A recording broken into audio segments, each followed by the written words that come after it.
اور زیادہ وقت پہلی بیوی کو بھی دینے لگا۔ خود پر 3 سوتنیں برداشت کی تھی اس نے، لیکن میری بیویوں میں یہ بات بھی تھی کہ لڑتی جھگڑتی بھی بالکل نہیں تھی، آپس میں مل جل کر رہتی تھی۔ پھر میں نے شادی کے معاملے میں اب تک کم عمر لڑکی کا انتخاب نہیں کیا تھا۔ میری باقی 3 بیویاں بھی اچھی عمر کی تھی، کوئی یتیم تھی، کوئی بے سہارا۔ میں نے شادی ایسی ہی لڑکیوں سے کی تھی تاکہ انہیں سہارا بھی مل جائے اور مجھے اولاد۔ لیکن قسمت کا بھی عجیب کھیل تھا کہ چاروں ہی بیویوں میں مسئلے تھے، لیکن مجھ میں نہیں۔ میں بے حد پریشان تھا، کسی بھی بیوی کو چھوڑنا نہیں چاہتا تھا، لیکن جو راستہ عمر نے بتایا تھا اسے بھی میرا دل نہیں مان رہا تھا۔ لیکن بہت سوچ وچار کے بعد میں آخر اس فیصلے پر پہنچ گیا کہ عمر کی بات مان لینے میں کوئی حرج نہیں ہے، اس لیے اس کے ساتھ کوٹھے پر آ گیا۔ جب میں نے اس لڑکی کو دیکھا تو میرے ہوش اڑ گئے۔ اسے دیکھتے ہی میں کمرے سے باہر نکل گیا، پھر اس کوٹھے پر نہیں رکا۔ عمر مجھے روکتا رہ گیا، پوچھتا رہ گیا کہ آخر عامر تمہیں کیا ہوا ہے، لیکن میں نے کوئی جواب نہیں دیا۔ تیز قدموں سے بس بازار سے نکل کر اپنی گاڑی میں بیٹھ گیا۔ میں نے عمر کے آنے کا انتظار نہیں کیا، ڈرائیور سے کہا کہ گھر چلو۔ پورا راستہ میں نے بے چینی سے کاٹا، ایک پل مجھے چین نہیں آیا۔ گھر آ کر بھی میری بے چینی بہت بڑھ رہی تھی۔ میں آج کسی بھی بیوی کے کمرے میں نہیں جا پایا، ڈرائنگ روم میں بیٹھا سگریٹ پی رہا تھا۔ آدھی رات گزر گئی اور میرے دماغ کی الجھن بڑھنے لگی جب میری پہلی بیوی ڈرائنگ روم میں آ گئی۔ مجھے کہنے لگی کہ عامر کیا بات ہے، سوئے نہیں آپ؟ میں نے ایک نظر اس کی طرف دیکھا، پھر میں سر ہلا دیا۔ وہ میرے پاس بیٹھ گئی، کہنے لگی آج کیا پریشانی ہے آپ کو؟ میں نے ایک نظر اس پر ڈالی تھی جس کا میرے پچھلے 25 سال کا ساتھ تھا۔ وہ بیمار رہنے لگی تھی۔ میں نے اس کا ہاتھ تھاما اور کہا تمہاری طبیعت کیسی ہے؟ کہنے لگی مجھے اپنے بچنے کی امید نہیں ہے، میرے پیٹ میں بنی رسولی پھٹ کر کینسر کی شکل اختیار کر رہی ہے۔ آپ بھی جانتے ہیں، میں بھی جانتا تھا کہ یہ چند مہینوں کی مہمان ہے، اس لیے اب سارا وقت اسی کے پاس گزارتا تھا۔ میرے کندھے پر اس نے سر رکھا تو میں نے بھی اپنے پاس بچھا لیا۔ میں نے کہا میں سوچ رہا ہوں کہ تمہیں لندن لے جاؤں، تمہارا علاج کرواؤں۔ میری بات پر وہ کہنے لگی کوئی فرق نہیں پڑے گا، وقت گزر چکا ہے، میرا علاج کا بس آپ میری خواہش پوری کر دے، مجھے طلاق دے کر شادی کر لے۔ اس کی بات پر میں نے اس کی طرف دیکھا تو وہ کہنے لگی میں اس گھر میں ایک کمرے میں رہ لوں گی، لیکن مرنے سے پہلے آپ کا بچہ دیکھنا چاہتی ہوں۔ اس کی بات سن کر میری آنکھوں کے سامنے رمشا کا چہرہ گھومنے لگا۔ میں نے اس سے کہا کہ میں تمہیں اتنا بڑا غم نہیں دے سکتا، پہلے ہی تم پر سوتنے لا چکا ہوں، شاید اس بیماری سے تم صحیح ہو جاؤ۔ وہ کہنے لگی ایسا نہیں ہے، میں تو یہ سمجھتی تھی کہ آپ باپ بن جاؤ، مگر یہ نہیں پتا تھا کہ میرا سایہ آپ کی باقی بیویوں کو بھی ایسا کر دے گا۔ یہ کہہ کر وہ رونے لگی۔ میں نے کہا ایسا کیوں سوچتی ہو؟ شاید بچہ میرا نصیب میں نہیں ہے۔ میری بات سن کر کہنے لگی آپ نے شادی ہمیشہ بے سہارا لڑکیوں سے ہی کی تاکہ آپ کی کوئی نیکی اوپر والے کو پسند آ جائے، تو پھر رات کو اس طوائف خانے سے کیوں بھاگ کر واپس آ گئے؟ اس کے منہ سے یہ بات سن کر مجھے حیرت کا جھٹکا لگا۔ میں نے کہا تمہیں کس نے بتایا؟ میری بات پر اس نے ایک گہری سانس لی، کہنے لگی وہ چھوڑو، میری بات کا جواب دو۔ میں نے کہا میرا دل نہیں مانا کیونکہ وہ طوائف بھی بہت کم عمر ہے، وہ بس 18 سال کی لڑکی ہے، اسے دیکھ کر تو مجھے اس پر ترس آ سکتا ہے، پتہ نہیں اس کم عمر میں اس بیچاری سے یہ گھٹیا کام کون لے رہا ہے۔ میں اس لیے وہاں سے واپس آ گیا۔ یہ لڑکی 18 سال سے بڑی نہ تھی، بے شک بے حد حسین تھی، مگر کم عمر تھی۔ اگر میری شادی کے بعد میری بیٹی ہو جاتی تو شاید اس لڑکی سے بھی بڑی ہوتی۔ میری بیوی کہنے لگی اس سے نکاح کر لو۔ اس کی بات میرے لیے ایک عجیب سی تھی۔ میں نے کہا ہوش میں تو ہو، ایک طوائف کسی سے شادی کرتی ہے، پھر اس کی مالکن مجھے قدم کیوں اٹھانے دے گی؟ پھر وہ چھوٹی ہے، اس کے پاس جاتے ہوئے بھی مجھے شرم آئے گی۔ میری بیوی کہنے لگی کہ ہو سکتا ہے آپ اسے اس کوٹھے سے آزاد کروانے میں کامیاب ہو جائیں، اوپر والا آپ کو باپ بنا دے۔ اپنی بیوی کی بات سن کر میں چپ سا ہو گیا۔ کچھ دن اس بارے میں سوچتا رہا، پھر یہ سوچا کہ میں اس سے نکاح کر لیتا ہوں، کیا پتہ اوپر والے کو میری یہی بات پسند آ جائے اور مجھے اولاد ہو جائے اور رمشا بھی اس کوٹھے سے آزاد ہو جائے۔ میں اگلے دن ہی کوٹھے پر پہنچ گیا۔ میری نیت اس لڑکی کو اس ماحول سے نکالنے کی تھی۔ میں نے 1 کروڑ کا چیک دیا، اس عورت کے ہاتھ پر رکھ دیا۔ وہ کبھی مجھے دیکھ رہی تھی تو کبھی اس چیک کو، پھر کہنے لگی اتنی بڑی رقم کیوں؟ میں نے کہا مجھے رمسا سے شادی کرنی ہے اور اس کے بعد اس کا اس کوٹھے سے کوئی تعلق نہیں ہوگا۔ وہ لالچی عورت تھی اس لیے ایک دم مان گئی۔ میں نے اپنی پہلی بیوی کو اس کی خواہش کے مطابق طلاق دے دی۔ وہ میرے ہی گھر میں ایک کمرے میں رہنے لگی تھی۔ میں اس کے سامنے تو نہیں جاتا تھا لیکن اس کی ہر چیز کا خیال رکھنے کی پوری کوشش کرتا تھا۔ میں نے کچھ لوگوں کی موجودگی میں رمشا سے شادی کر لی اور اسے اپنے ساتھ اپنے گھر لے آیا۔ وہ پھٹی پھٹی آنکھوں سے میرا محل دیکھ رہی تھی۔ کہنے لگی صاحب یہ سب تمہارا ہے، تم تو بہت ہی امیر ہو، میرے ساتھ ساتھ تو بہت کچھ خرید کر رکھا ہے۔ میں عمر میں اس سے بہت بڑا تھا۔ اس کی یہ بات سن کر مجھے برا سا لگا کیونکہ میں اس کا گراہک نہیں بلکہ پتی تھا۔ میں نے اپنی تینوں بیویوں سے رمشا کو ملوایا، پھر اسے اپنی پہلی بیوی سے بھی ملوا دیا اور آخر میں نے اپنی تیسرے نمبر کی بیوی سے کہا کہ وہ اسے کمرے میں چھوڑ آئے۔ وہ کمرے میں چھوڑ آئی۔ میں ڈرائنگ روم میں سگریٹ پی رہا تھا۔ نہ جانے کیوں کمرے میں جانے کی میری ہمت نہیں ہو رہی تھی۔ میری پہلی تینوں بیوی بہت اچھی عورتیں تھیں اور یہ ہے لڑکی، اس کی زندگی میں آنے والا میں پہلا آدمی تھا۔ ہمدردی اپنی جگہ، لیکن ایک طوائف کو بیوی کے روپ میں قبول کرنا آسان کام نہیں ہوتا۔ لیکن اولاد کی خاطر میں کڑوا گھونٹ بھی پینے کو تیار تھا۔ میں نے سوچا تھا شاید اوپر والے کو میری یہ نیکی ہی پسند آ جائے۔ میں ہمت کر کے کمرے میں گیا۔ اس وقت تک رمشا سو چکی تھی۔ وہ بہت کم عمر کی لڑکی تھی۔ بے شک میں نے 4 شادیاں کی تھی لیکن اتنی چھوٹی اور کم عمر لڑکی ان میں سے کوئی نہیں تھی۔ میں نے اس کو لحاف اڑا دیا اور خود بھی سو گیا۔ صبح جب میری آنکھ کھولی تو رمشا مجھے بڑی حیرت سے دیکھ رہی تھی۔ میں نے رات بھر اسے کچھ نہیں کہا تھا، شاید اس لیے مجھے یہ حیرت سے دیکھ رہی تھی۔ میں نے اٹھ کر اسے کہا کہ ناشتہ کر لو۔ رات بھی اس نے ٹھیک سے کچھ نہیں کھایا۔ یہ کہہ کر میں کمرے سے باہر نکل گیا۔ کچھ دیر بعد رمشا باہر آ گئی۔ میری باقی بیویوں کے ساتھ ناشتہ کیا۔ میری عادت تھی کہ میں باری باری سب بیویوں کو اپنے ہاتھ سے ایک ایک نوالا ضرور کھلاتا تھا۔ چاروں بیویوں کے ساتھ میں نے آج تک انصاف والا معاملہ ہی کیا۔ کچھ دنوں سے میں رمشا سے کسی قسم کا کوئی رشتہ قائم نہیں کیا لیکن ہاں اس سے اچھے سے بات چیت ضرور کرتا تھا۔ کچھ دن گزرے تھے کہ وہ مجھ سے کہنے لگی صاحب مجھے یہ بتائیں آپ نے اتنے پیسے دے کر مجھے خریدا کیوں تھا؟ میں اس کے منہ سے یہ سن کر حیران ہوا۔ میں نے کہا یہ بات مت کہو، میں نے تمہیں خریدا نہیں بلکہ تم سے شادی کی ہے۔ مجھے اس کی یہ بات بری لگی تھی تو وہ کہنے لگی میں جانتی ہوں، شادی سے پہلے 1 کروڑ کی رقم آپ نے ادا کی تھی۔ مجھے تو لگا تھا کہ آپ ایک رات بھی صبر نہیں کریں گے، مجھ سے اپنے پیسے وصول کریں گے، لیکن آپ نے تو۔ اس کی بات پر مجھے شاید غصہ آنے لگا۔ اگر وہ اس سے آگے کچھ بولتی تو شاید میں اس کے منہ پر تھپڑ مار دیتا، لیکن وہ چپ ہو گئی تھی۔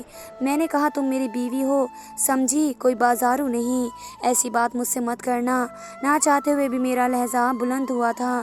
مجھے غصے میں دیکھ کر وہ چپ چاپ ہو کر مجھے دیکھنے لگی اور کہنے لگی کہ ہم سب ایسی ہی باتیں کرتے ہیں صاحب۔ میں نے تو ہوش سنبھالتے ہی آدمی کے ایسے ہی روپ دیکھے، موج کھانے والے اور عورتوں کو اپنی ہوس کا نشانہ بنانے والے بھوکے کتوں جیسے۔ مجھے حیرت ہوتی ہے کہ آپ کیسے آدمی ہو جس نے میری سب سے بڑی قیمت ادا کی لیکن پہلی رات مجھے سکون سے سونے دیا۔ مجھے حیرت ہوئی تھی ورنہ مجھے تو تیز بخار میں بھی کسی نے بخشا نہیں ہے۔ کہتے تھے کہ تیری قیمت اس لیے نہیں بھری کہ تیری بخار کا لحاظ کرے۔ یہ کہتے ہوئے ٹپ ٹپ آنسو اس کی آنکھوں سے گر رہے تھے۔ پھر اسے اپنے بازو سے قمیض اوپر کی، اس کا بازو پوری طرح سے سگریٹ کے نشانوں سے جلا ہوا تھا۔ ایسی بے بسی دیکھ کر میری زور سے آنکھیں بند کر لی۔ کہنے لگی یہ دیکھو صاحب میرے ساتھ ہی یہ سب کرتے ہیں آدمی، میں نے تو آج تک آدمی کو ایسا ہی دیکھا، لیکن تم نہ جانے کیسے ہو، سب میں الگ ہو۔ مجھے خرید کر بھی تم نے مجھے استعمال نہیں کیا۔ میں نے کہا تم میری بیوی ہو اور اوپر والے نے بیوی کے ساتھ نرمی کا معاملہ کرنے کا حکم دیا ہے اور تم تو وہ بھی کم عمر اور نازک۔ میں سمجھ نہیں پا رہا تھا کہ میں تمہارے پاس آؤں کیسے۔ بہرحال ایک رات میں رمشا کی سنگت نے مجھے تڑپا کے رکھ دیا۔ اس کے وجود پر لگے گھاؤ دیکھ کر میرا دل کٹا جا رہا تھا۔ 18 سال کی لڑکی کے ساتھ جو بھی کیا گیا تھا وہ بالکل غیر انسانی تھے۔ بہرحال وقت کے ساتھ رمشا کے زخم بھی بھرنے لگے۔ وہ مجھ سے کہتی کہ آپ نے مجھے بد کردار کو شادی کر کے رشتے میں باندھ دیا ہے۔ وہ میرے اخلاق اور محبت سے بہت متاثر ہو گئی تھی۔ آہستہ آہستہ اس کی زبان بھی ٹھیک ہو گئی۔ وہ مجھ سے ادب سے بات کرنے لگی تھی۔ میری شادی کے کچھ مہینے بعد ہی مجھے